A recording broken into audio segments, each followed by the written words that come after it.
I pledge allegiance to the flag of the United States of America and to the republic for which it stands, one nation, under God, indivisible, with liberty and justice for all. Thank you. Take the roll, please. O'Connor. Here. Morissette. Here. Alms. Here. McCormick. Here. Weber. Here. Hoggett.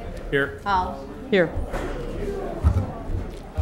All right, what we would like to do first is a recognition of all of the years of service, 45 years of service, that Mr. Tom O'Connell has provided to the city, the Hudson Police and Fire Commission, and I believe there are 4 awards coming from the different organizations. Yeah, we'll have Hang it. I don't know how to move it. make a presentation. Chief Jensen will make a presentation. Oh, there you go. Chief St. Martin will make a presentation, and then the Police and Fire Commission will be making a presentation. So, Devin has them all. Yeah.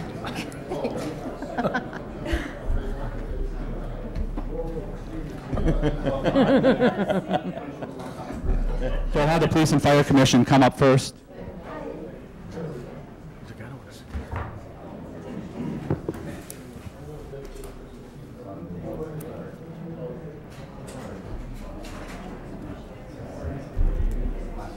Hey, Tom. How are you?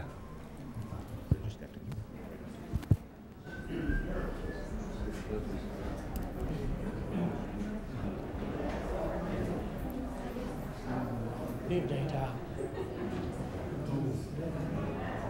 No, you just stay where you are. On behalf of the City of Hudson Police and Fire Commission, the current commissioners, and all the commissioners in the past, we wish to extend the grateful appreciation to Thomas P. O'Connell for his 45 years of service on the commission and his years of leadership as chairman. Your lifelong dedication to the betterment of the police and fire departments will never be matched. May 1972 to 2017. Thank you, Tom.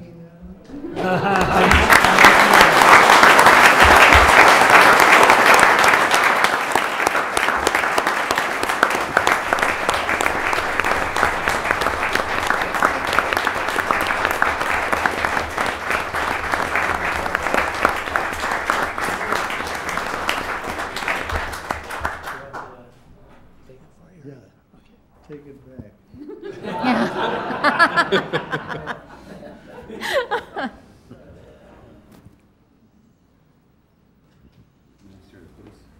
Sure. Marty?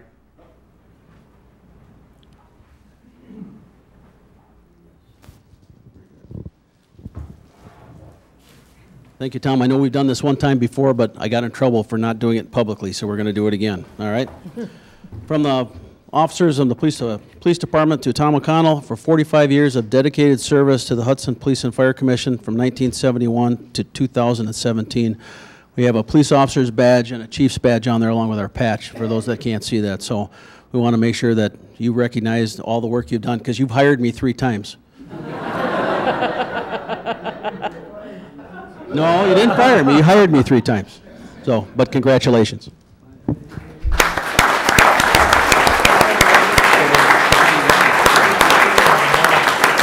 Get a picture.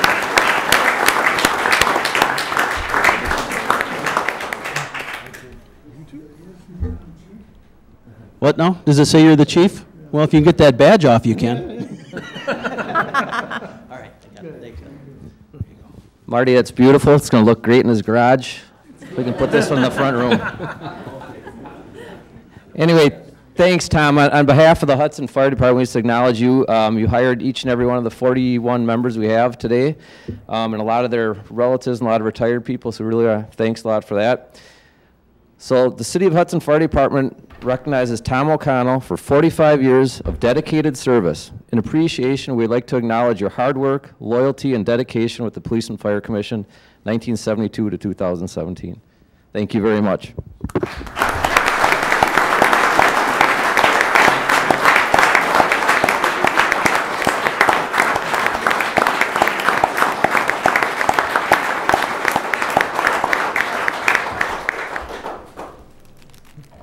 Tom, we're going to fill your wall up here.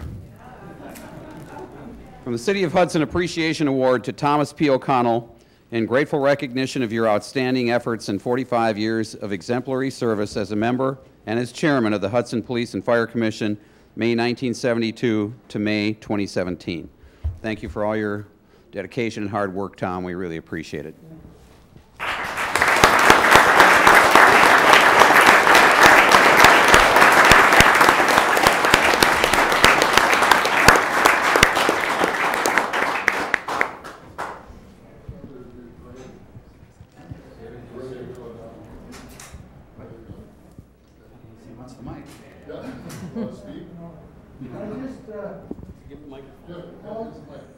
Okay.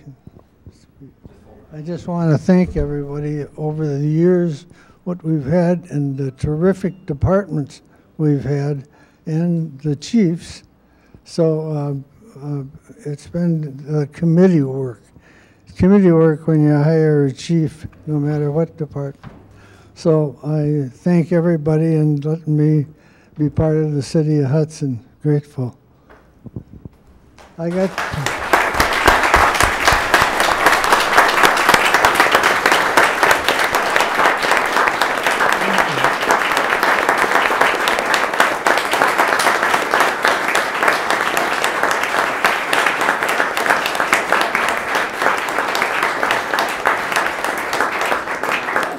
I should thank such a big crowd for coming out for me.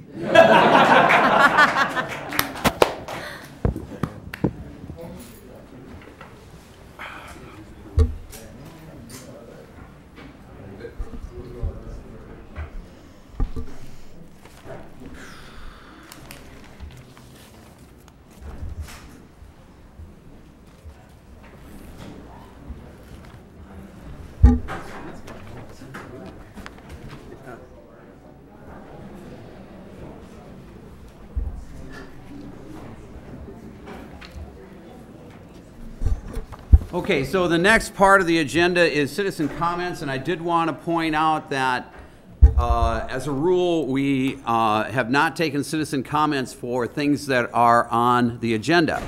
However, it was pointed out that we need to make clear that when those agenda items do come up, if people were here to speak, that you can then speak when that agenda item comes up. All right? So for those people that are not here to speak on one of the agenda items, we would take citizen comments. Anybody?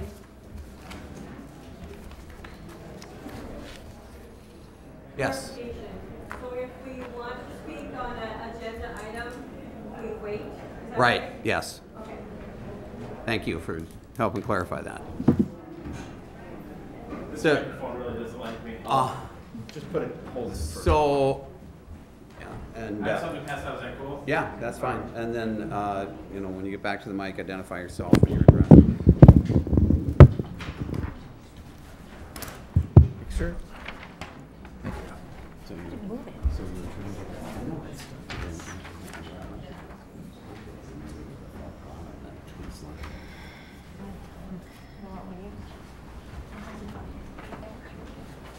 Oh. That's great. I have to go back for a second. I'll take this to your office. I have to go back there. Okay. Hey, Paul.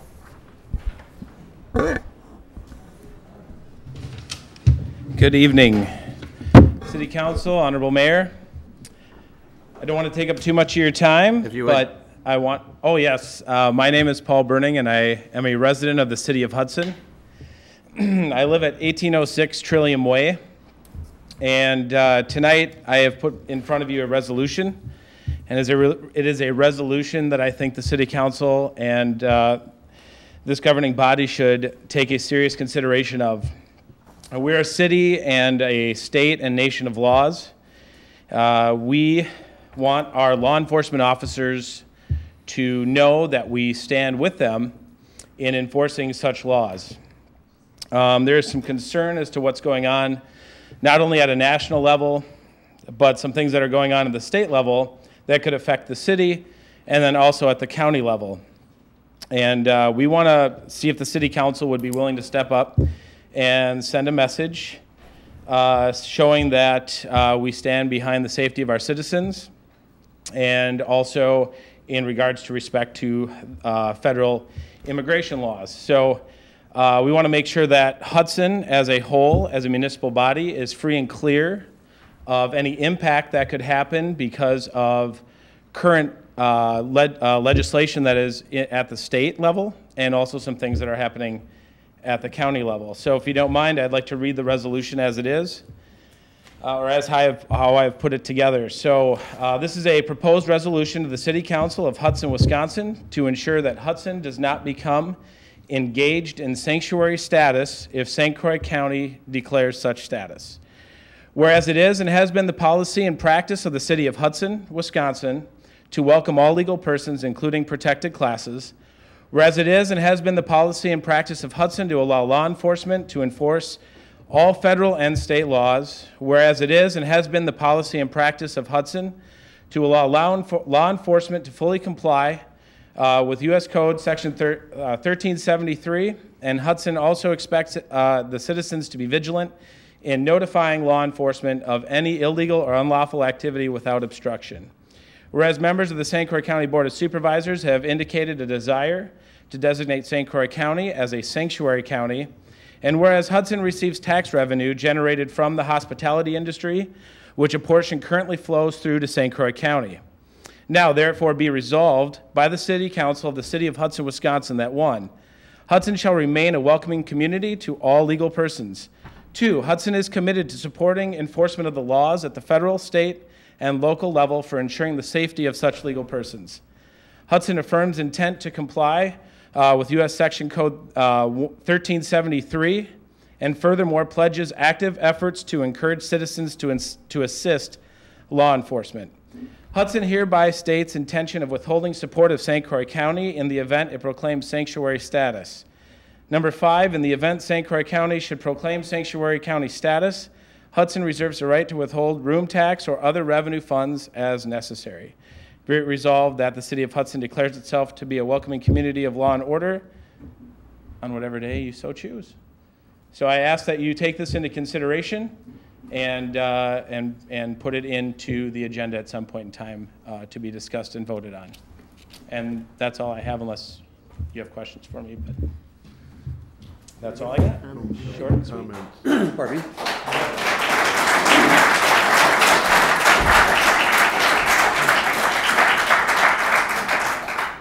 Any other comments? And any other?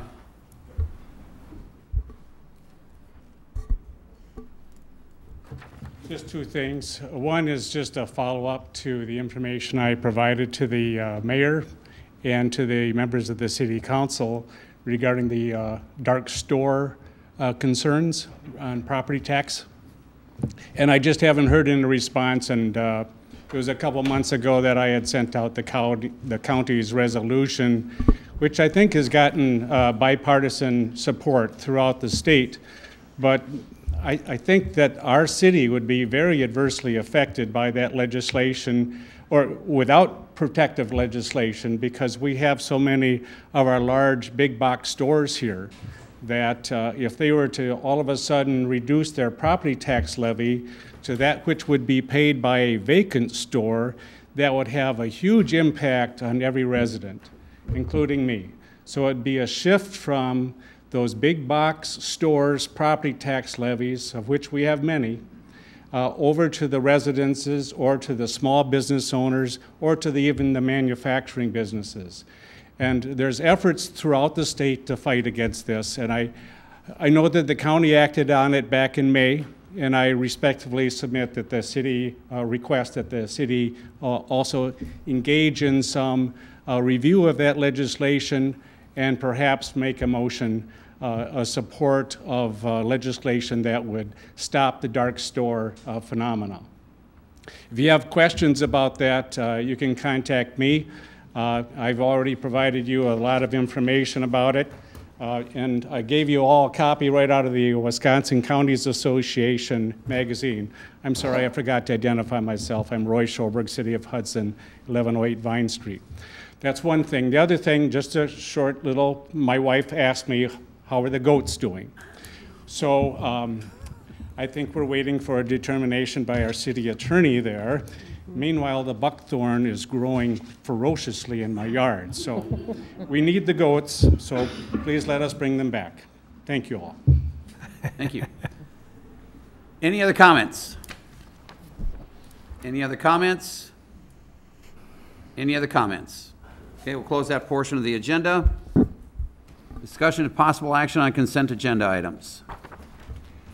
To approve the regular meeting minutes of July 17th, 2017. To approve claims in the amount of $713,633.51. Contingent on payment of any outstanding debt owed to the city and successful completion of the background check. To approve the issuance of 11 regular operator licenses on file in the clerk's office for a period of from August 8th, 2017 to June 30th, 2019, and to approve the issuance of 2 temporary operator licenses for the Spirit of the St. Croix event for September 23rd and September 24th, 2017 to Brian Elwood and Amber Reichall. To place on file the second quarter financial report. To approve the easement amendment formalizing the location of the freestanding sign for the Valley View Center commercial development as was approved in the master sign plan. To approve the final plat for Carmichael Ridge Second Edition with conditions as recommended by the Plan Commission.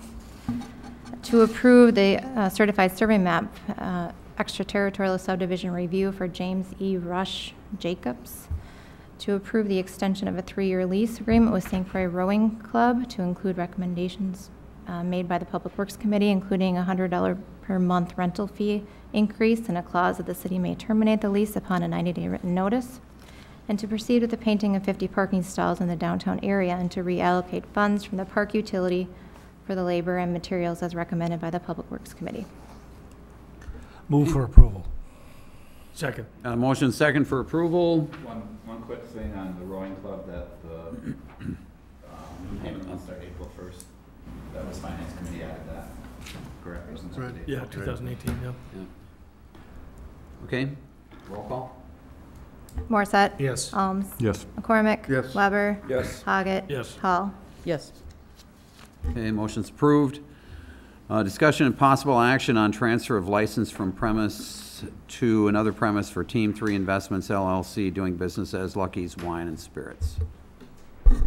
Move for approval. Second. Got a motion second for approval. Discussion?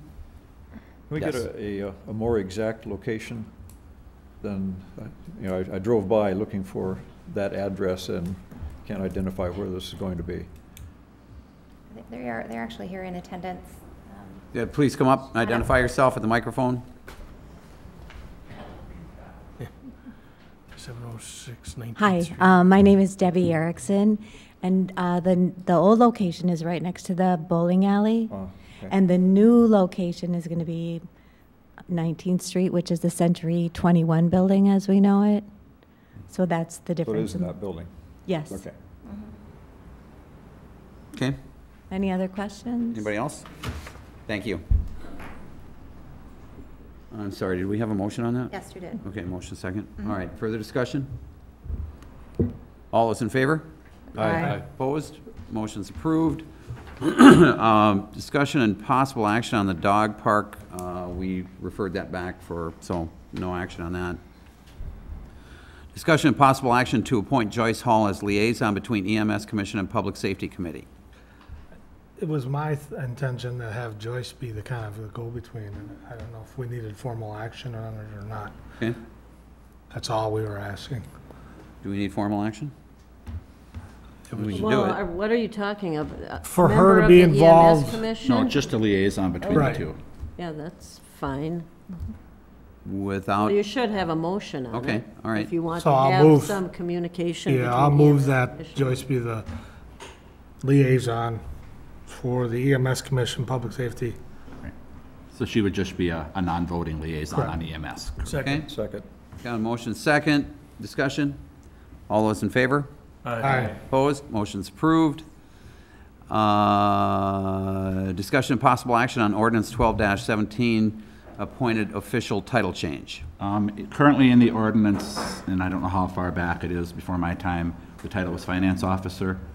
I just feel that, given Brenda's duties and what she's doing, and to make her comparable to her counterparts that we should change the title, and it's in the ordinance, so that's why it has to be done by ordinance. So it just be from finance officer treasurer to finance director treasurer. Move to suspend the rules. Second. Okay, motion is second to suspend. Roll call.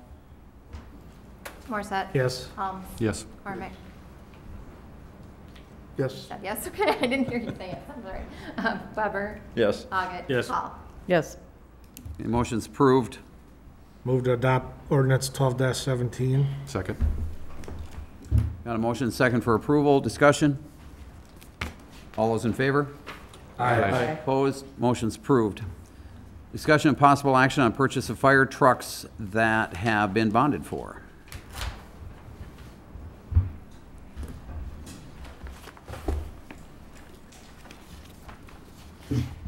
Honorable Mayor, common council members, as we discussed earlier, the bond money has been appropriated already for 2017-18. We're going to purchase 2 fire trucks, a fire engine and a ladder truck, to replace the 2 that we have, and we will be trading those in, and we'll be doing it for the amount bonded for. Okay. Move to approve. Second. Got a motion second for approval. Discussion? All those in favor? Aye. Opposed? Motion's approved. Thank you. Scott? Let's see. Discussion and possible action on ordinance 13-17, amendment number 2 to 2017 appropriation ordinance. Essentially what this is the budget adjustments that we've made internally since the beginning of the year. We a lot of times will just do it once at the end of the year, but Brenda thought rather than, if we could do what we've done through the first 6 months and then we'll do another one in December. Essentially, it's either a lot of the things we've already approved, or moving money between Public Works and Parks Act. So those are, and Brenda has an explanation there. She is here if you have any other questions. But I'll move to suspend the rules. Second.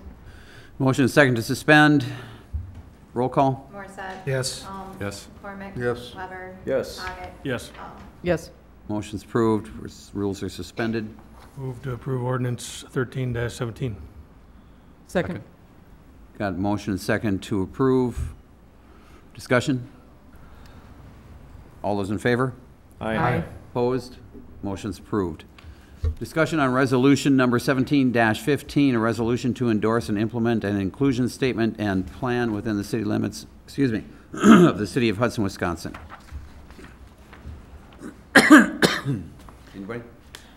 So this is just a discussion, and we are not allowed to take action, is that correct? Right. Okay. There'd be no vote, but yeah. Okay. I personally think that it's a good idea to have this resolution. We've had incidents, and I think that it's a good idea for the city to show their support for people, and that these actions do not are not endorsed by the residents as a whole. I got a comment. I have to admit, I was taken back by the resolution, bringing it to us. Having been born, raised, schooled, working, raising my own family in Hudson my entire life, we've been nothing but a welcoming community to everyone. Proof by the growth in urban sprawl we as taxpayers enjoy today or not enjoy. I'm offended that some in our community feel we are not inviting to all who want to come visit or live or do business in our city. Again, to all, no matter race, creed, religion, sexual orientation, etc. Our country, state, and local governments all have constitutions protecting these rights. We all have policy and ordinances that are in effect to protect all. In our state, Wisconsin, the Assembly bill that passed out of the Assembly waiting the Senate and the governor's vote, Assembly Bill 190, that prohibits these types of resolutions and ordinance that provide inclusions or sanctuary cities, along with the federal government 8 U.S.C. 1373. It would be in a direct violation of the council to adopt any legislation that would go against the oaths that all of us at this table swore to uphold and defend the state's constitution, and legislation adopted by the duly sworn and elected people, governor, and legislative body. Hudson has always been an inviting and friendly community. I hope everyone enjoys Hudson. We have a gem here, and it will continue to be that. Thanks. I think that there's some confusion about this resolution, it does not establish a sanctuary city. And that's something that has been sent to me in emails and calls, that they think that this means that we're establishing Hudson as a sanctuary city, and that is not true. The other questions that I've had have been whether or not this resolution would require us to take in refugees and pay for care and feeding of refugees. And there's nothing about tax money being spent in this resolution. So I just think that it's a good idea to make a statement that yes, we are an inclusive city, to reinforce exactly what you've said. Joyce, is there any evidence or facts you're aware of that the city of Hudson is not hiring in a manner that's complies with the law? No, not that I know of. So why do you have that in your ordinance or resolution? Okay. First of all, this is not my resolution. I was helpful in drafting it, but it really belongs to the people that, the entire committee, and that was what, it's just trying to cover all the bases. So you don't know why that's in there?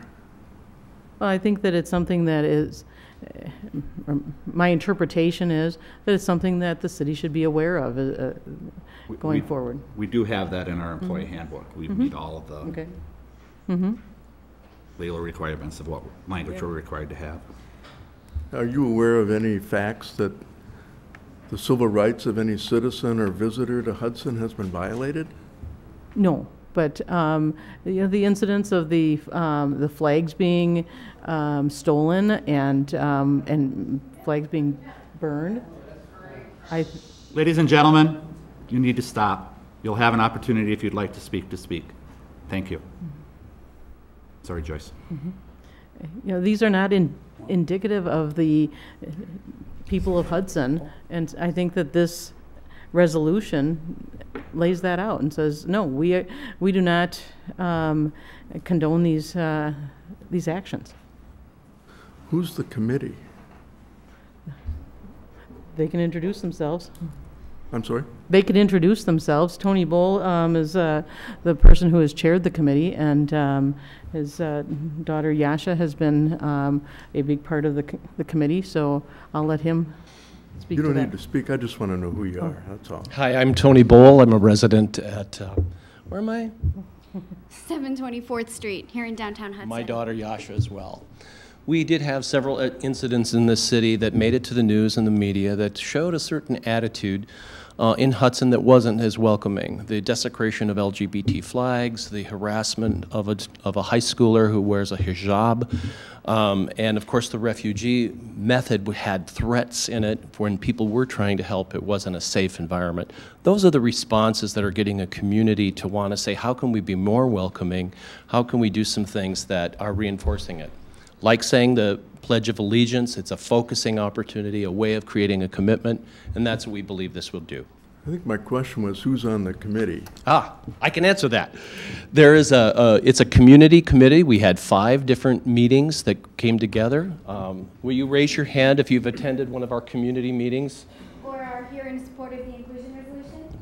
So, and you can see stickers on. So we are made of that group. All right, thank you.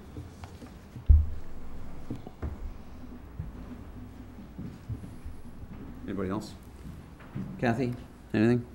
Yeah, I'd like to make some comments just to give kind of a legal analysis, first an overview of the resolution, and then just comments on specific portions of the resolution. It seems to me that the resolution sets up a standard or policy of inclusion as opposed to what's in the Constitution, U.S. and Wisconsin constitutions of non-discrimination and the civil rights laws. And this creates a problem for the city precisely because of what Randy said. All city elected officials, council members and mayor, have sworn an oath to uphold the U.S. and Wisconsin constitutions. And to the extent that inclusivity is something different than equal protection, which is what the Wisconsin and U.S. constitutions require and protect, equal protection of the laws, then you might be doing something. First of all, we don't know what inclusivity means in the context of this resolution. And if it's different from equal protection, then to the extent that it conflicts with equal protection of the laws with respect to persons in the city, it would be unconstitutional. And so that is an issue that the city council members need to think about very carefully, because under our Constitution, Wisconsin and U.S., it guarantees equal protection of the law, not an affirmative. I mean, I don't have a definition for inclusivity, but it seems to me to be more of an affirmative action.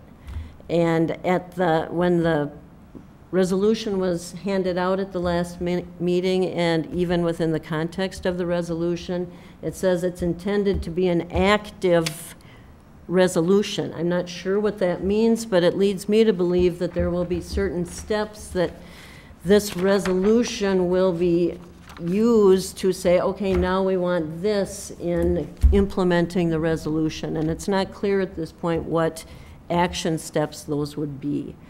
The other thing is, if this were to be adopted, since inclusivity has no definition either in the ordinance or in the law, there's no guidance, there's no body of law. We have, I mean, and this is, when you get into litigation, you need to point to something that gives you guidance of how to enforce or interpret a resolution. There's nothing out there.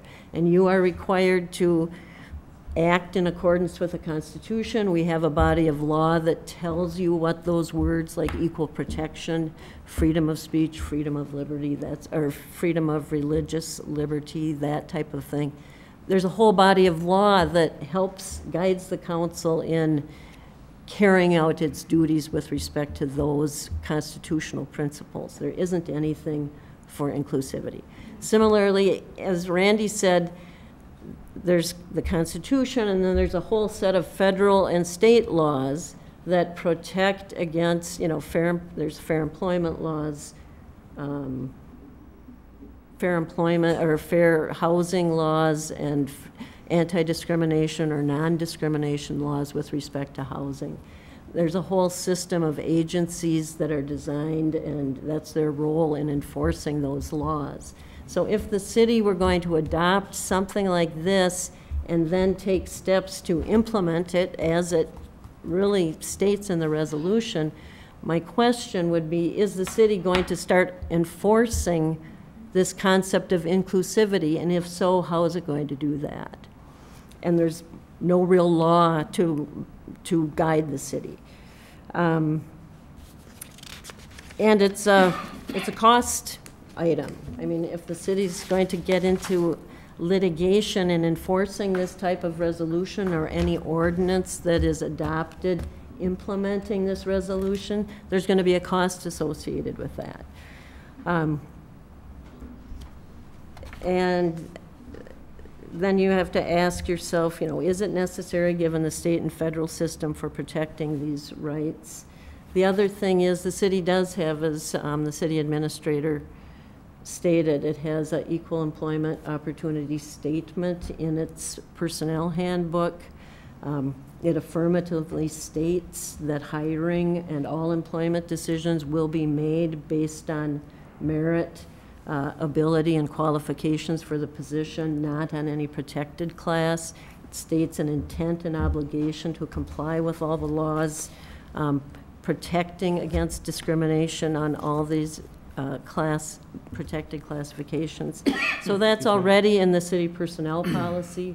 The Hudson Police Department has a similar statement with respect to enforcing the law, equal law enforcement without regard to protected classes of persons. The library has a statement that all its rooms and facilities are available to everyone regardless of persons. So there's already a fair amount of policies in place at the city level for city government that protects the constitutional rights and civil rights of residents and employees, et cetera, of the citizens of Hudson. So I worry about the vagueness and just the untethered concept of inclusivity. It's not tethered to any body of law that we can use to interpret it. I worry about what steps are contemplated that may come before the council to implement this resolution, because it's stated that it's an active resolution. I even have concerns about, for example, the title of the resolution says it's to endorse and implement an inclusion statement and plan within the city limits of Hudson. It raises the question, are we talking about something that's going to affect and be imposed on businesses or, other than the state laws? Is it just about city government, or is it something that's going to apply citywide to private business that's different from the laws that they are already subject to? And if so, it's not stated in the resolution, and adoption of the resolution, you would be signing on to something that you really don't know what it is. So that's a problem. There's other just questions I have. What does it mean to create equal opportunities? We have a system of hiring based on merit, ability, qualifications. Creating sounds like something more than that with respect to the different classifications of people. I myself had the question when I read the resolution, is safe city for all? It doesn't say sanctuary city, but it raises the question of, will that be an ordinance that is proposed then as a means of implementing this resolution? And if so, that has consequences on the city. I'm not sure if it's been passed, but there's legislation at the state level penalizing municipalities and governmental entities that adopt sanctuary city ordinances. And there is discussion at the federal level with respect to DOJ, Department of Justice grants and so forth, that they will be withheld. It's discussion at this point, and I don't know what our police department gets, but that would have an impact on the city. I don't know what does it mean to be explicitly welcoming? I mean, when you're doing it in a resolution that's designed to be active, what is the next ordinance that's going to be proposed that, implements that? Those are the main questions and concerns I have. And the cost, I guess, once you get into this area, well, the constitutional implications, potential constitutional violations implications, and just the cost of any litigation that the city may get in whatever implementation is pursued with respect to this resolution. The other thing is, most times resolutions are not enforced as an ordinance. It's not like there's any penalty provision or fine or anything like that. However, this ordinance says it's immediately effective upon adoption, and I don't know what that means. Some resolutions are enforceable, like a special assessment resolution, so I worry that someone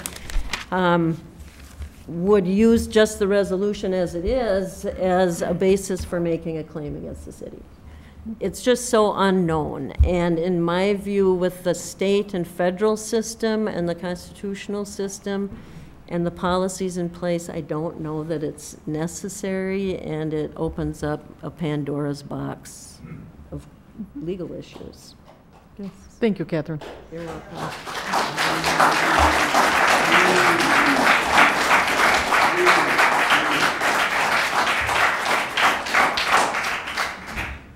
Joyce, the resolution says, "Be it further resolved that the City of Hudson shall include this resolution as part of its future strategic plans." Do you envision that meaning that the language of this resolution would control land use development, would control zoning, would control every decision that the city makes? My understanding of what that means would be that it would be part of the discussion in the strategic plan, and that it doesn't. Well, it says shall include this resolution as part of its future strategic plans, and I'm trying to figure out what that means. Because it sounds ominous to me, like you've got to incorporate this into every decision that the city makes. Is that the way you read it? No, that's not how I would. How do you read it? I read it as something that to be considered when we're talking about the strategic plan. So anybody with this, looking at this resolution could say, you're not including me, or you're not including my group in your plans, so I'm going to sue the city because you've got a resolution that says you shall include. Mm-hmm. How are you going to respond to that?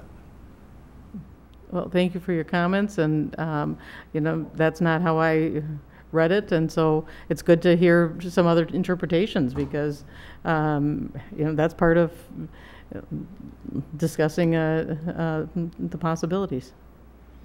Right. Anybody else? So I presume there are a couple people here that did not come to support the fire department or to help honor Tom O'Connell. Is there anybody that would like to make a statement? Yes. Identify yourself, please, and address. Well, first of all, I'm Diane Yoakum, and I'm from New Richmond, although I have a business in town that's been here for 26 years. First of all, I want to compliment you all. In sitting, listening to this discussion, it's like, okay, well, I don't need to read this. I don't need to read this. And I'm pleased with the objectivity that has been addressed. The proposal resolution has been a topic of discussion of a group I represent. And we have looked at it from a lot of different angles, as has the city attorney. And the thing is, as a business owner, it raises a real big question as to where it's going to lead.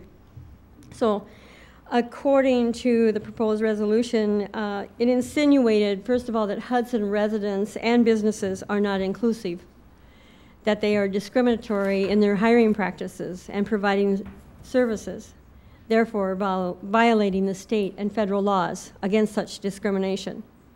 We are a country of laws and regulations that should be followed and enforced.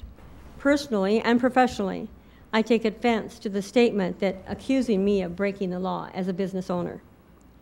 The proposed resolution mandates immediate adoption, and it become part of a future strategic plan, which was just addressed.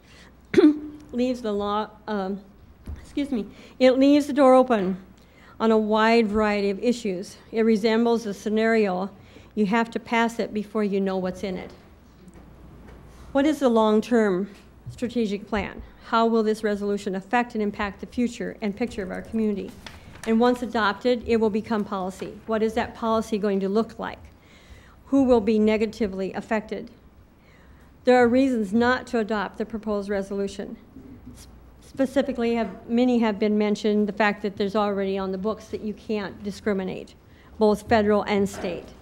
Every business owner has to have that policy written out. If they do any business with the state or with the federal government, it has to be in their handbook. The resolution mandates that shall be adopted by different government units. Does that reach far beyond the city of New Richmond? Does it reach into the county, Troy Township, Hudson Township? Where does it stop?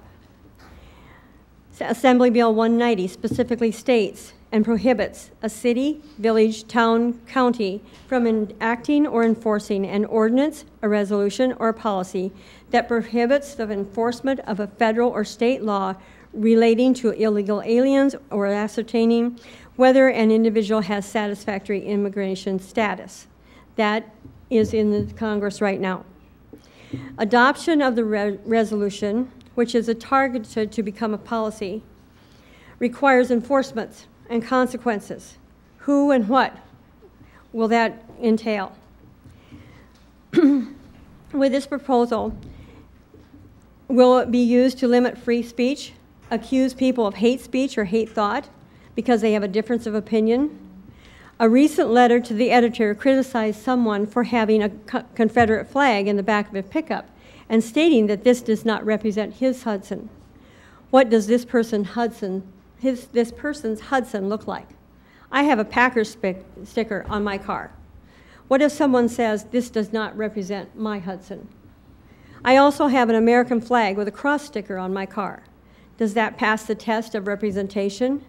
I ask, since when does every expression of values need to comply with one or two individuals' idea of what a community should look like? Isn't that what diversity is all about? Don't we have to have a lot of display of different ideas? For centuries, people have been trying to regulate morality, respect, dignity, etc. Diversity begins with acknowledgement that we are all created differently, having the respect for all human life, individuality, both in body and actions, and God-given rights is what diversity is all about. We don't have to live and believe in the same lifestyle in order to live in a free society.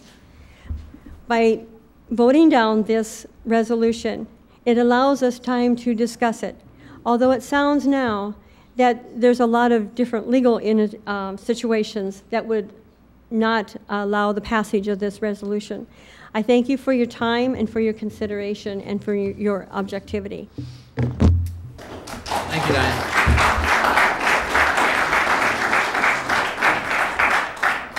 Anyone else? Yes, ma'am. Oh, we got a couple on. Hi, I'm Kathy Lang, live at 212 7th Street in Hudson, Wisconsin.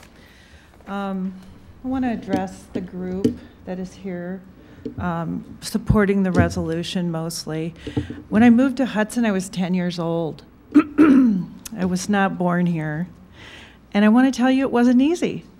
It wasn't the most welcoming community I had ever come to because I was the new kid and my brothers and sisters were new kids. And, you know, I can recite some really, you know, unhappy things that happened, but well, I got through it.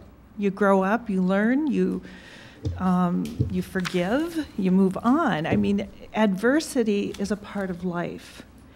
And humanity, a lot of times, can be very cruel and unforgiving. But I guess what I'd like to say is, rather than focus on diversity, focus on adversity and learning to overcome it. Because there's no way you can mandate kindness to people. There isn't any way that can be done. And I feel like this resolution is kind of like, you better be this way or else. I guarantee you that we all in this room have suffered from some sort of adversity in our lives, and no doubt we will continue to suffer and face it. For whatever reason, none of us are exempt. And it's too bad whatever happened with the flags, I quite frankly am a little suspicious. I don't know who did it, if anybody did it at all. I don't know why. But it's, I'm sure that's disturbing to the LGBT community, and I share that. But again, adversity is a part of life, and Hudson is a very diverse and welcoming and wonderful community, as I've come to learn and assimilate into it for the last 40 years. So thank you. That's all I wanted to say. Thank you.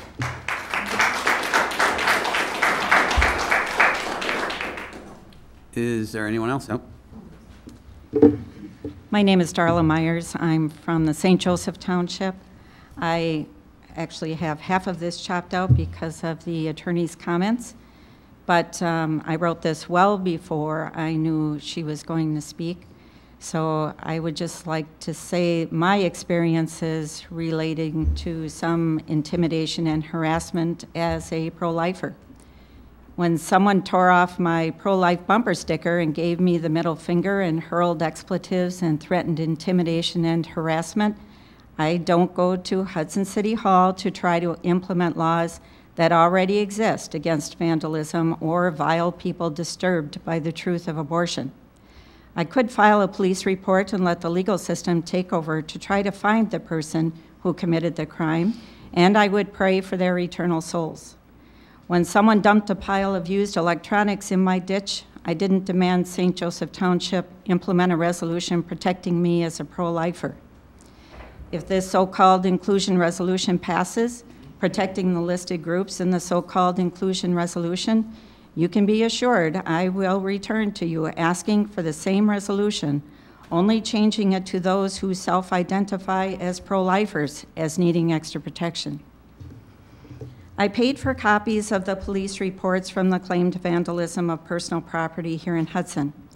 Not only do the police have no leads at this point, there is no proof as to who may have caused these crimes, including the possibility it might be someone they might consider one of their own. If the victim was a pro-lifer and had her sign burned or vandalized and approached the council with a resolution similar to this inclusion resolution, it would probably never even be considered. So I am very inclusive in my love for my neighbor, including exposing the deceptive wording and intent of inclusion with love and with truth. And I thank you for your time.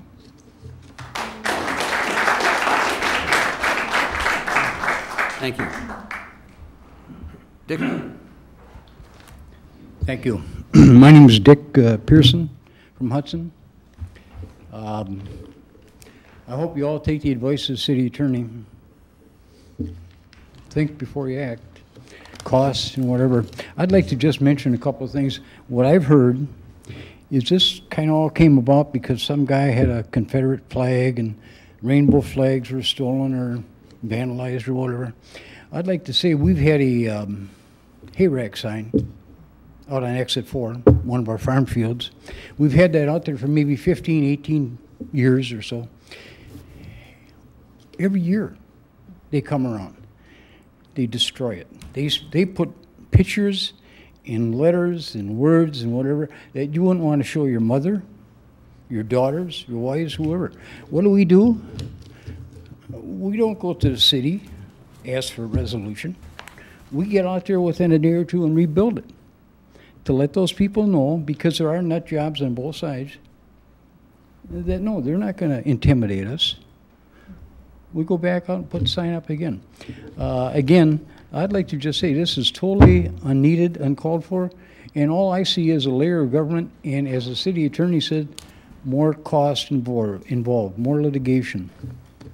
Thank you.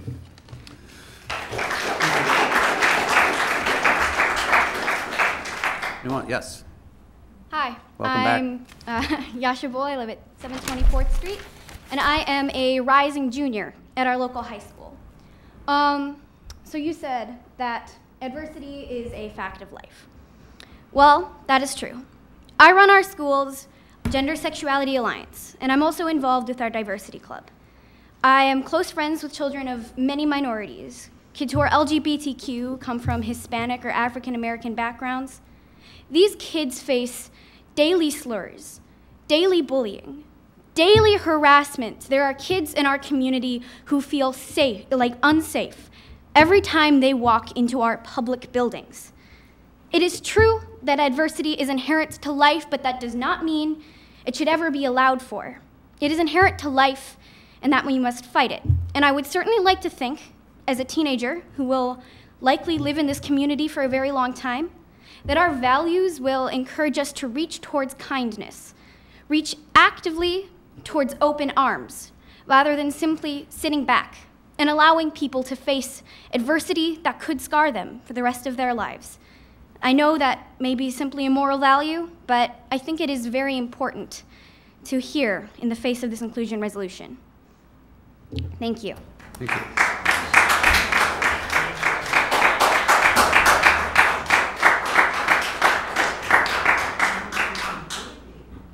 Honorable Mayor, members of the council, City Attorney. My name is Wendy Zeller. I'm a resident of Hudson Township. I am one of the people whose property has been vandalized. I had a pride flag hanging at my property that was torn down. My mailbox was knocked down. I can assure you, I didn't do it myself, and I don't think any of my friends did it just for the effect. To your comments earlier about feeling that Hudson should be a town that is inclusive and that these are our values, I will tell you, of all the places I've lived, in 27 years of being active, I have never before felt the need to raise a pride flag because I never before have felt so challenged in a community. It is not the universally welcoming community that you aspire to, and I'm glad that you have that aspiration. It should be the aspiration of all of us that the community is that welcoming, and I'm here to say I'm a person who's been victimized, and it's not that welcoming, all right? We've heard a lot of things today about, from my perspective, about what this resolution is not. What I came here, and I'm not coming as a group, I'm not representing a group, I'm coming as a person. What I came here to talk to all of you about, and hopefully to hear from you, was the courage in this group that we want Hudson to be more welcoming, more inclusive. We want to put that value out there as a value that's important to all of us as citizens, you know, whether it's a pro-life person or whoever it is. I would respectfully suggest that this lady that spoke earlier would be included in this. I don't think she needs her own inclusion resolution. I think she's included in this one, all right? What I've heard is not one single expression of anybody from this group, with the exception of Joyce Hall, saying these are really important values that we need to emphasize at this point in time.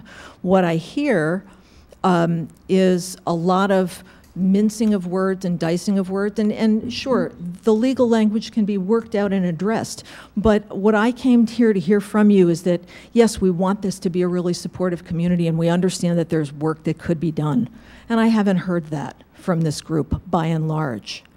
I think it's important for you to know, inclusion resolutions like this have been passed not only in this state, not right down the river in River Falls, they have one. There are many, many other inclusion resolutions in municipalities locally throughout this entire area. I am not aware of any of those municipalities being the subject of an onslaught of litigation. And, you know, arguably they're subject to the same federal law we are. So, you know, I think there's ways to work together toward a common goal with this, to produce something positive for the community, not to produce something that is costly for the community or is a burden on business, but a way to put forth a better view of Hudson. There's a lot going on in an undercurrent that perhaps folks here are not aware of, but those of us that have been the targets of it are aware of, and we're here asking for your help. And at the very least, we're asking for your thoughtful consideration and willingness to work with us on this, and willingness to at least feel that this is something to be aspired to, not something to treat immediately with hostility and ridicule. And that's certainly what I think we've heard in a lot of the previous comments. Yash is a hard act to follow, and I think I've said about all I'm going to. I appreciate you giving us the opportunity to speak with you, and I would hope that you will, I would hope that this conversation will be ongoing and that we'll have an opportunity to work towards something together that can work for the council as well as the community and benefits the whole community, not any particular group. Thank you for your attention. Thank you.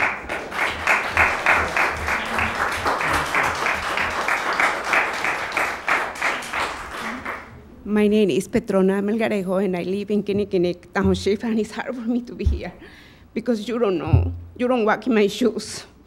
And with all the respect that you said Hudson is inclusive, I don't feel like it. So I had to look for another church in the other side of the river where there are people more welcoming to me. So I apologize for this emotion, but that is what I feel in Hudson. So there are many other immigrants who feel the same way as I feel. So the only thing that we ask in the resolution is that can we just say to me that, yes, you are welcome here, and that's all we are asking for, awareness. Thank you.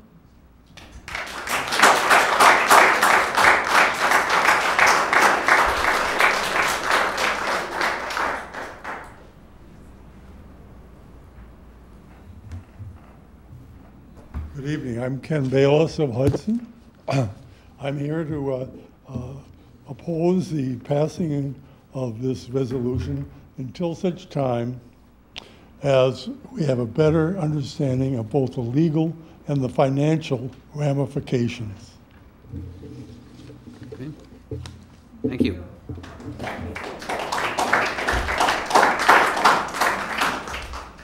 Yes, sir. Mr. Supervisor. Good evening. Thanks for allowing me the opportunity. I'll be very brief, I promise. My name is Bob Long. I live at 1100 Grandview Drive. I've lived there for 27 years, and I'm also currently serving on the St. Croix County Board of Supervisors representing District 6, which includes the City of Hudson wards 5, 8, 11, and 12. First of all, I want to say that I have great respect for those of you who have brought this issue up. I think they're very real issues that we need to discuss and talk about. Secondly, I'm pleased to hear that the City Council is doing your due diligence to make sure that you can really vet the impact of this particular resolution on the city from an operational standpoint and also a financial standpoint before you'd ever consider voting on it. But third, really for me, and I should say this is my personal opinion, I'm certainly not, would never pretend to represent the county in the government. This is strictly my personal opinion. But I think when I look at the resolution, I look at the very first whereas. You know, we're proud to protect the civil rights and liberties of all of our residents. Partner with the community leaders to create equal opportunities in a safe city for all. Bingo. That's really all you need. That says it all. Okay? And for me, personally, I think a resolution really doesn't do anything because what really matters is how we live our lives, how we treat our neighbors, how we treat people who are visiting our community, and we all want to be, I think we want to be a welcoming community. We can always come up with examples of maybe it didn't happen, but we certainly aspire to be a welcoming community.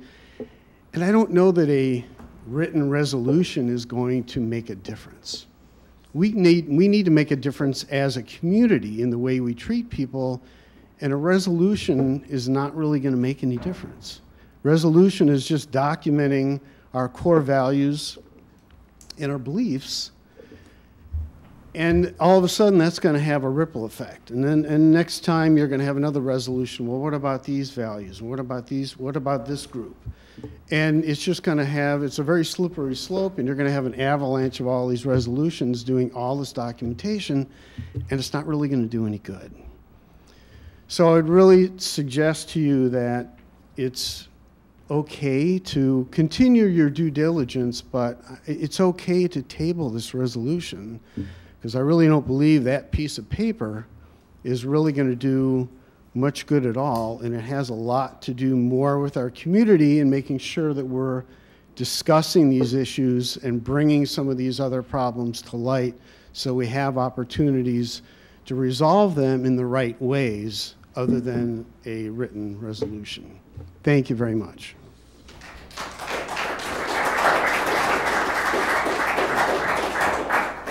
Anybody else? Anybody else?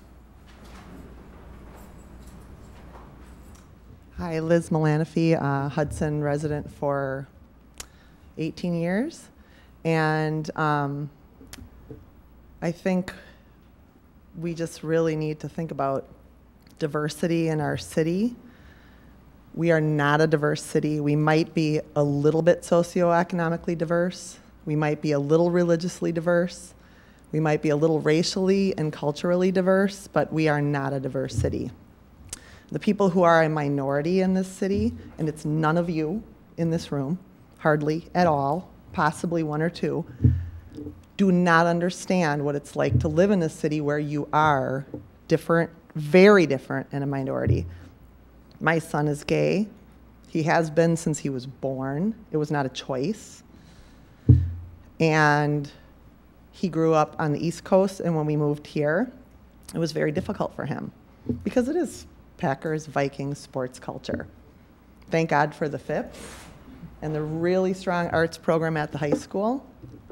And he's a drag queen. He's internationally known and famous. He's got 250,000 followers on Instagram, but he does not want to call Hudson his home.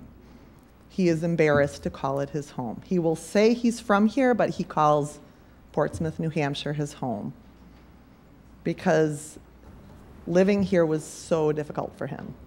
Now, I will say, and you can talk about how a resolution doesn't matter, and you can talk about how the flags don't matter, but I will say when he was home the last time and he drove around this neighborhood downtown and he saw these pride flags, for the first time in his life, he thought he could possibly call this town home.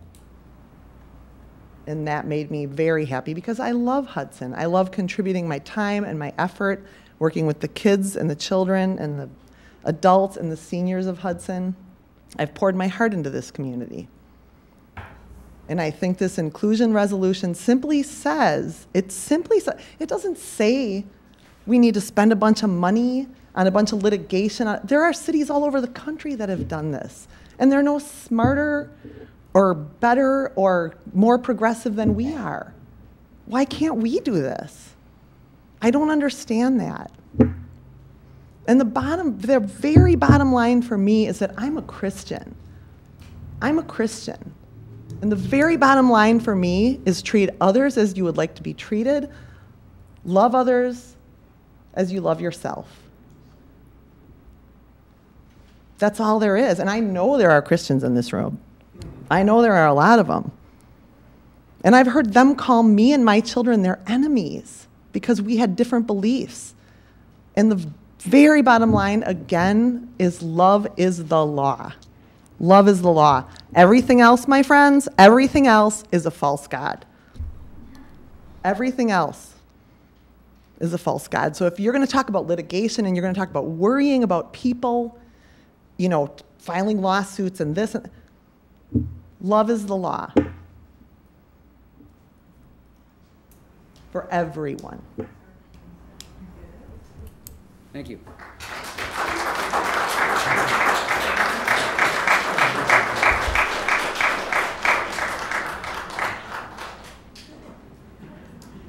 I'll be brief. My name is Carrie Gerkink. I live at 195 West Canyon Drive. And I'm here tonight in support of the inclusion resolution. I haven't met any of these people before, but when I saw the coverage in the paper, I felt compelled to come forward. My two children are adopted from Korea, and so they were immigrants as infants. They're now as assimilated as a minority person can get in Hudson. But they will tell you it's not always an easy place to be. And if 2 weeks ago, when I was on vacation and this group came forward, I was actually out west in a place where I couldn't get Wi-Fi, and all of a sudden, when I could get Wi-Fi, my emails started dinging like crazy because some of my neighbors, I live in Red Cedar Canyon here just south of I-94, some of my neighbors noticed that one of their neighbors that had a pride flag out, the flag was taken and their house was TP'd, toilet paper. And the reason I was getting emails is because I'm on the board for our association, and we were getting an increase in requests for motion-activated lights, mostly from women who live alone. We have a lot of widows in our neighborhood, and they were afraid. They're frightened. So what I would ask you to consider is, if not in its current exact form, in some form, that we consider a resolution that sends a signal that we're not a sanctuary city for hate. And that requires an affirmative action on your part. So thank you. Thank you.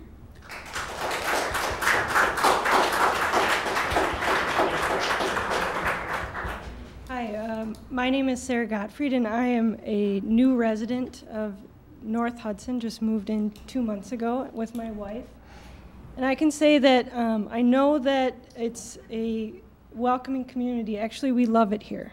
And we have felt very welcome so far because of a lot of the people in the committee for the resolution. I mean, that's been a big part of it. And actually, upon moving here, a lot of people who knew we were coming to Hudson were worried for us because of the discrimination and fears about us being gay in town and being openly gay in town. And I have to admit, I was very scared of that. But coming to town and seeing the pride flags was actually, like, emotionally really huge impact for me to say, okay, I guess we can do this. We can live here. This is an inclusive place. And I just want to say that I understand the challenges you face to implement such a thing and the wording and all of that. I totally get that. But what I keep hearing from everybody talking is that I know we think it's a welcoming city, and I've experienced the welcomeness, but I also experience sort of that fear that happens when I'm walking with my wife down the street. And I understand that other people face adversity, but I've known people who have been beaten and killed for being gay. So it's not like my fear is just because, you know, people might think I'm different. It's actually a safety issue. And I just want to say I understand this specific resolution in its form, you know, it needs some work. But, you know, so I guess my question to you is, what will you do, like, to help people in this town? I know you can't control reputation, but what is this city going to do to say we are actually working towards inclusion? So, thank you.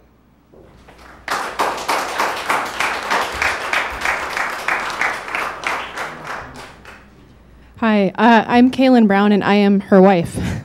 I am an educator. I work at the middle school, and I've been working there for 5 years, although I've been working actually in Hudson on and off since the late 90s.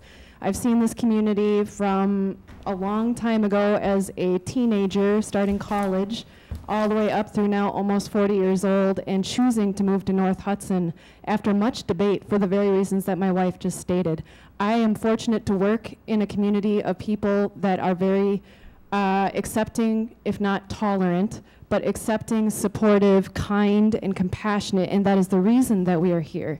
And I'm putting both feet in to stay here, and this is where I'm going to be because I love Hudson, and I love what the community has to offer, but there is truth behind the statement in saying I've lived in Chicago, I've lived in Minneapolis, I've lived in St. Paul, I've lived in, like, other places all over the place.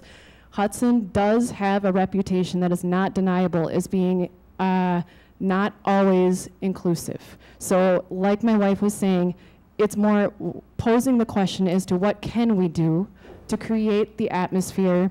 It's not forcing viewpoints. It's not saying you have to accept this or that, but what are we going to do to make sure that all people, as we've stated, are feeling safe? All people are feeling welcome. We don't all have to have the same belief system, but we all deserve to feel okay and part of this community. And that's all. Thank you. Thank you.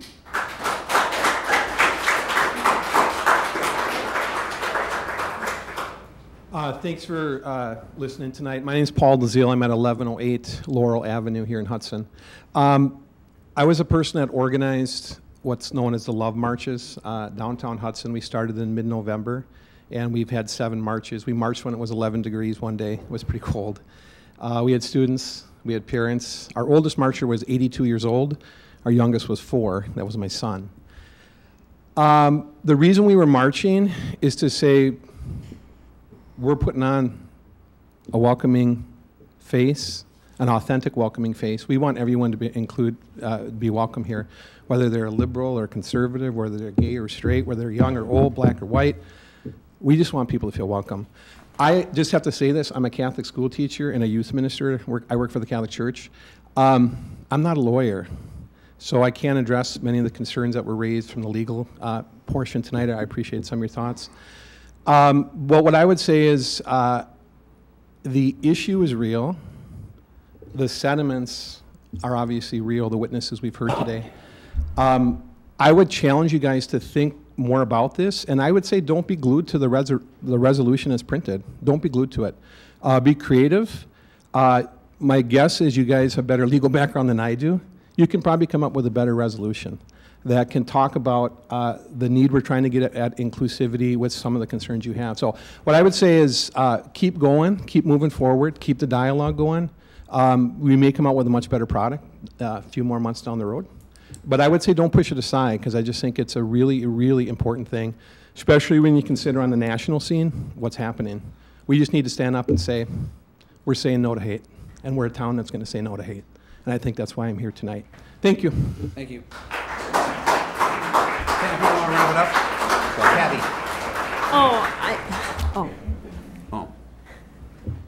My name's Marion Shaw, town of Hudson. And I guess just a few comments that I'd like to make and things that I've noticed tonight. First of all, Randy, you did a great job. Everything that you said was truthful and on the money, especially regarding Assembly Bill 190. Assembly Bill 190 should have moved forward, contains all the language we need and you need to know that any resolution that would be passed would not sustain within the state of Wisconsin. Secondly, I'd like to thank Catherine, because you did an eloquent job of taking that resolution and putting some very common, poignant points to it, things that we can understand, intricacies to it. People point at the cost, but there's more than cost. Tom McCormick pointed at the fact that we shall. And when it comes to those things, what we do is we invade all of us on this principle of which we're all founded, which is the Constitution. And the Constitution was that we're all equal. And we're all equal under the eyes of God, and we're all equal under the guise of the Constitution of the United States. So with that being said, that being equal, anything other than that, there's no need for a resolution, because we have all the laws that we need. They've all been presented before us. There is a law for every circumstance. There's a law for the flags situations we've heard about. There's a law for discrimination, which was pointed out in the employment code. But what we're worried about is things like the republic versus a democracy.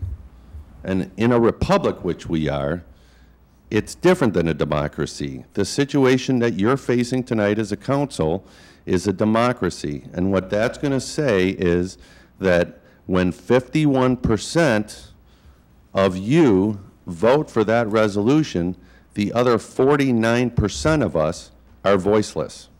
And it will remain that way. This is called creep. And it's legislative creep, and it's redundancy. It's a redundancy of laws, and the more redundancy there is, the easier it is for everybody to pile on as somebody that's been infringed with their liberties. Everything's done already. We don't need to do anything more. And if I were to say one other thing, it would be the word redundancy has to do with another name, Sanctuary City. They don't use that name anymore because it's been worn out. Nobody wants it. So now we have an all-inclusive statement before you. So with that regards, I guess I'd just like to end it with a very, very common phrase that says, you could put a lipstick on a pig, but it's still a pig.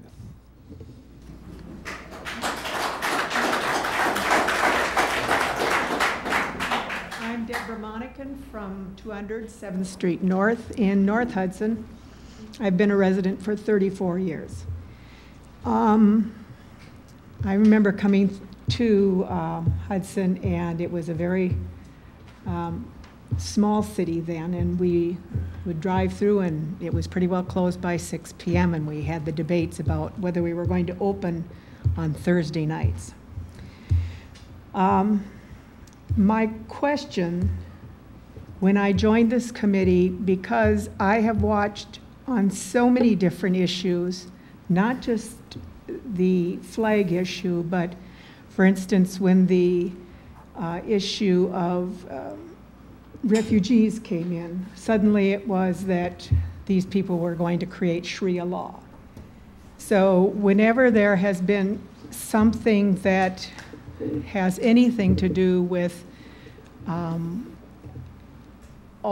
other community groups, immigrants suddenly became aliens. And as I have moved through this community, over time, I have seen some things added to an argument that don't exist. Now, in the efforts to do this inclusion, I thought it was wonderful that there was a sign that would say, "Everyone welcome" in Hudson. I thought, well, that says a whole lot. The wording maybe does need some work, but I don't think the sentiment for which the committee was working was anything more than that.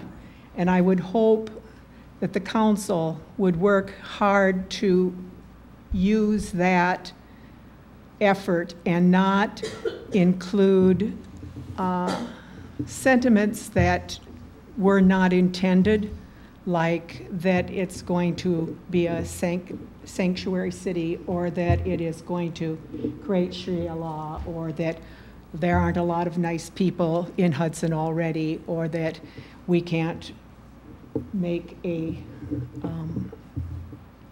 pig with lipstick.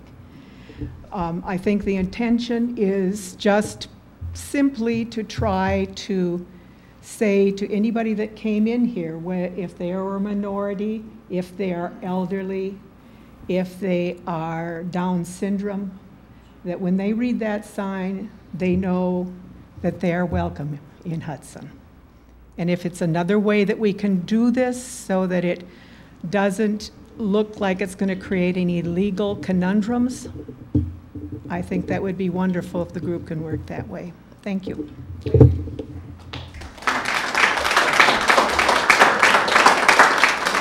I just wanted to...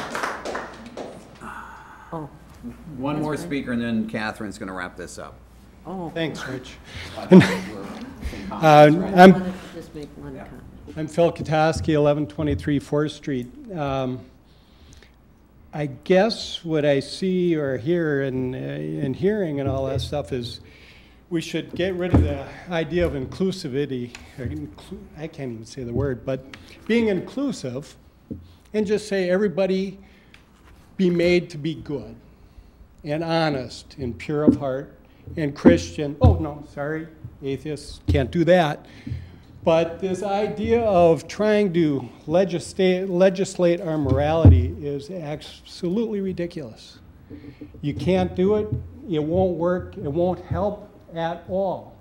Because people are people, they are, if I'm a Christian, you understand they're a sinner. You can't tell them to do something like not burn a flag or discriminate against a young lady that was here. You just can't do it. And so I just think to include us all, everybody needs to be good. And that would pretty much fit it. Do you all agree? Everybody would be good? There it is. Thank you very much.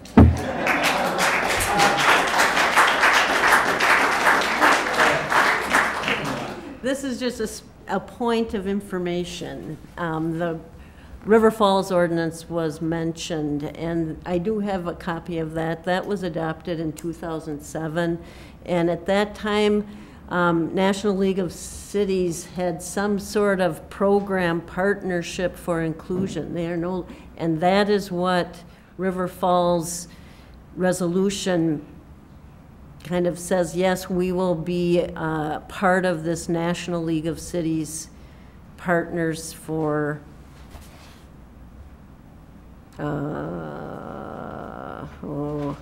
working toward inclusive communities. I looked on the website, it's not active anymore. I talked with their city attorney, and to his knowledge, there were signs put up, and I work in River Falls, so I see them on the, when they're entering the city, saying they're a diverse, inclusive community. But anyway, the city attorney was not aware of any other steps of implementation, and it was a 07. So I think it's a very different, just as a whole, it's just not the same as this in terms of language or intent. And I just wanted to share that with you because it was brought up. I would also just say, and this is not a legal opinion, that there's a lot of community organizations in this city and churches and just organizations that can have these conversations. And just because it may not be the best idea for a governmental body to adopt a resolution doesn't mean the conversation can't continue on a local grassroots level, and maybe that's a better place for it to happen. Again, not a legal opinion, but just a comment. I have a couple comments, if that's okay.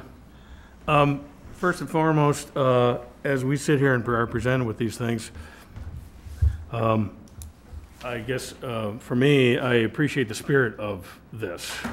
And I think the gentleman that just spoke was like, hey, let's all be nice to each other, right? I would strongly encourage people to quit stealing signs from my yard, putting nails in my tires, flipping over my AC unit at my office building. You know, there are things that people do to us in town that you really don't appreciate. So let's stop doing that to each other. Maybe one option would be put up your own sign or go out and say your own thing to other people. But let's quit with the vandalism. It's just simple stupidity, in my opinion. Even if we're not able to adopt a resolution that is currently written, you might want to present something different. But what I see here today is a bunch of people that really care about Hudson in particular, and I think you got a good group of people, specifically in the community and others here as well, that might want to work together to form some, remember the old welcome wagon and things that we used to have when people would move to a city? Maybe that's what we're going for here, that we can't mandate or govern, but you guys could do it as a group. So I would encourage that as well. So thank you very much for all your effort and time you put into this. Like I said, I appreciate the spirit of what you were intended. So.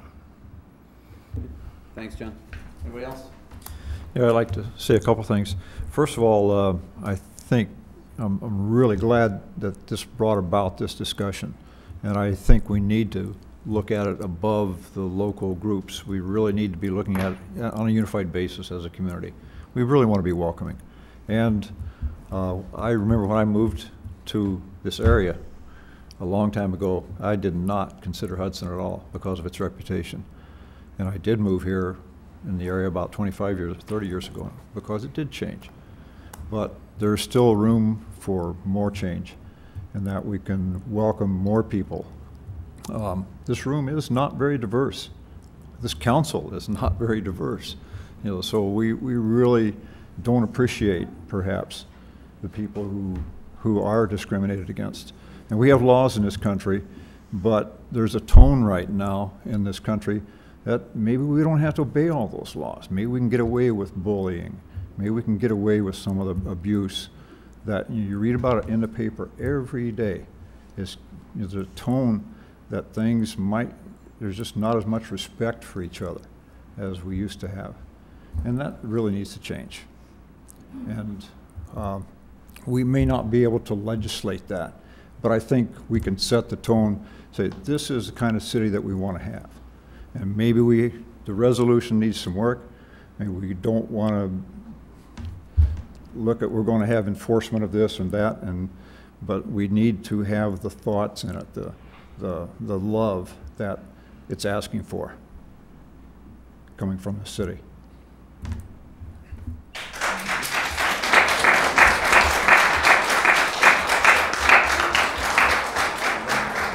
Anything else? All right, so again, I guess to reiterate what people have said here, I want to thank everybody for coming out tonight. Obviously, this is another one of those emotional issues that we seem to be entering into on a regular basis. And I think it's great that we get citizen involvement for issues like this, and it's great to hear what people's opinions are. It's quite obvious that there was a lot of time and energy spent on drafting this. I think I heard tonight that there were 5 meetings and there were quite a few people that were involved. It's going to take us a lot more than just tonight to be able to work through this language and figure it out after some of the concerns that you heard expressed, especially by our city attorney. So what I am going to do is refer this to 3 committees to look at the language that is impact or impacts the departments that those committees oversee.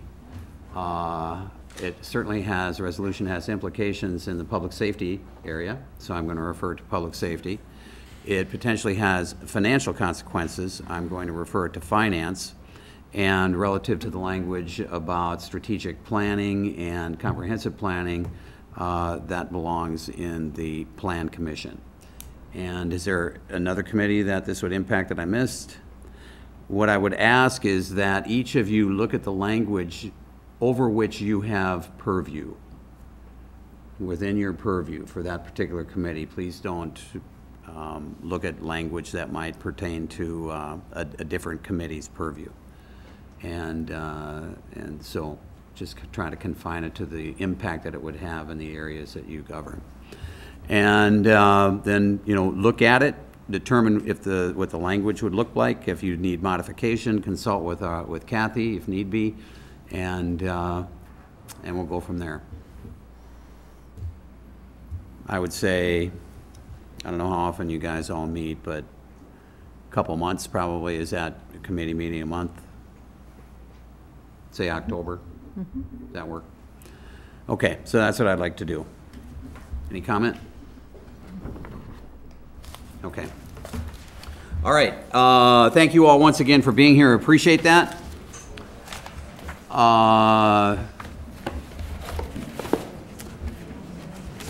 Communications from me, from the mayor. Another thing is I want to also talk to you about the budget. We're coming into the budget cycle here. And what I would like to do this time around, I think it's important that everybody has input into the budget process. So I would ask each of the committees once again to prepare the budget in the areas that you have control over, areas that you supervise or monitor. Yeah, thank you. And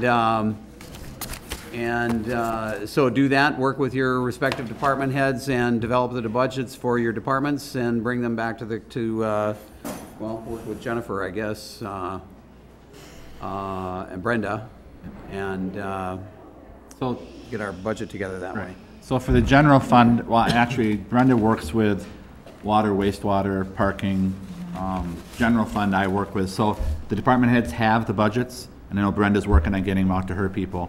So the department heads, and they've been toting it back, you know, September 1st, September 15th in there.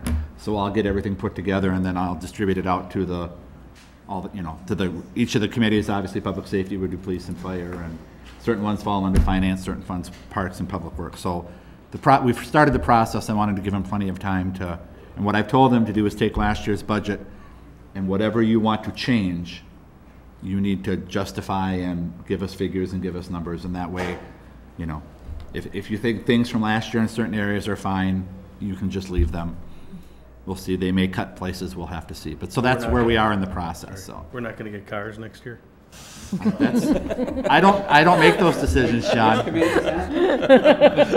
Public Works, man. So the process has been started. So as soon as I get that information, I'll get them out to the committees, and then I think Rich's intention is then it'll come back to finance. So that when it gets to finance, you know, the other governing committees have had a chance to look at it. Sounds good. Okay, everybody good on that? Anybody else? Any comments? Anything? Future agendas? Yeah, I want to put something on discussion about drones and a possible ordinance, and I'll review that information that you gave me, Kathy. Okay. For the next. I thought you said groans at first. Groans. Drones and shotguns. Who's groaning? Now, part of that's now regulated by the FAA. That started last December, right? They have explicitly, they're allowing local governmental bodies to pass ordinances regarding drones because of they're ubiquitous, and they're going to be. Yep. I'm okay with that. That's a good idea. Yep. Okay. Anything else? I'd like to see us take up this dark stores position, because when you read the articles, and I've read several articles, and it is quite frightening. I know that the legislature has been working on it, but I think right now, even going with the sanctuary city issue, is they're the budget. They haven't approved the budget. So I think everything else right now has been, because I think it is either passed out of committee, I believe, the dark store. Right, and I have been in touch with Shannon and Sheila on that, on the Good. issue. I have too.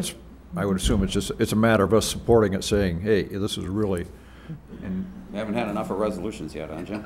But also this resolution about the non-sanctuary city, wouldn't that be something we would wait for the county to actually declare as a sanctuary county?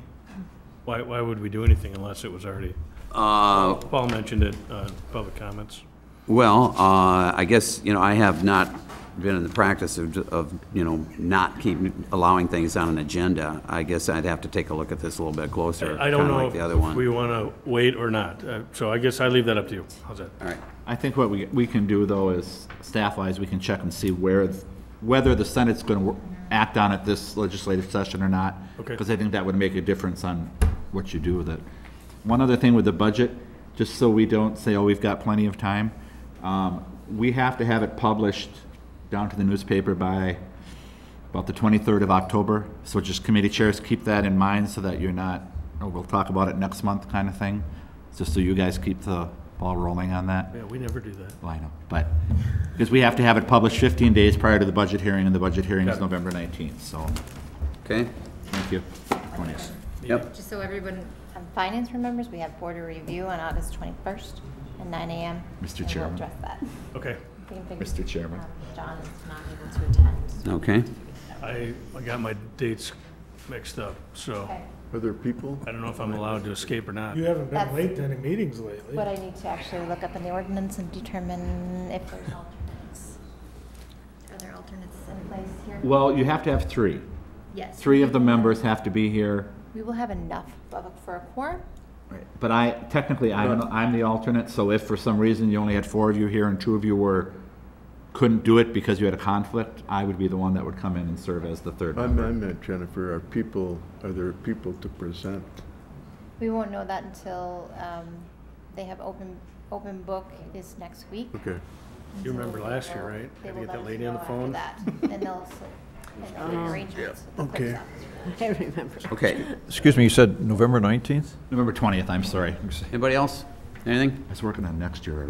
Okay, discussion and possible action on entering into closed session pursuant to Wisconsin statutes 19.85 sub 1 sub E, deliberating or negotiating the purchasing of public properties, the investment of public funds, or conducting other specified public business whenever competitive or bargaining reasons require a closed session regarding A, the potential purchase of park property on 10 Burkmose Park, B, the potential purchase of 617 3rd Street, C, the potential sale of approximately 12.62 acres of city property located on Carmichael Road, parcel ID number 236-1975-16-000, and pursuant to Wisconsin statutes 19.85 sub 1 sub, is that A or Q? G. Okay. Conferring with legal counsel for the governmental body who is rendering oral or written advice concerning strategy to be adopted by the body with respect to litigation in which it is likely it is or is likely to become involved. I'll move to go into closed session. Okay, got a motion to go into closed session. Is there a second? Motion second. Roll call. Bill actually did first. I did, yeah. He was quietly seconding. I was quiet, yeah. All right, roll call. So Morissette. Yes. Yes. McCormick. Yes. Weber. Yes. Hoggett. Yes. Hall. Yes. We're in closed session. Move to go into open session. Second. Got motion second to go back into open session. All those in favor? Aye. Opposed? We're back in open session. I'll move to proceed with the potential purchase of 617 3rd Street and a potential sale of city property located on Carmichael Road on the terms as discussed and closed. Second. Motion and a second. Discussion. All those in favor? Aye. Aye. Opposed? Motion's approved. We do want to get it on the agenda then also for the review committee. And anything else? Good to entertain a motion? Move to adjourn. Second. Got a motion second to adjourn. All those in favor? Aye. Aye. Opposed? Motion's approved. Stand adjourned. Thank you, everybody.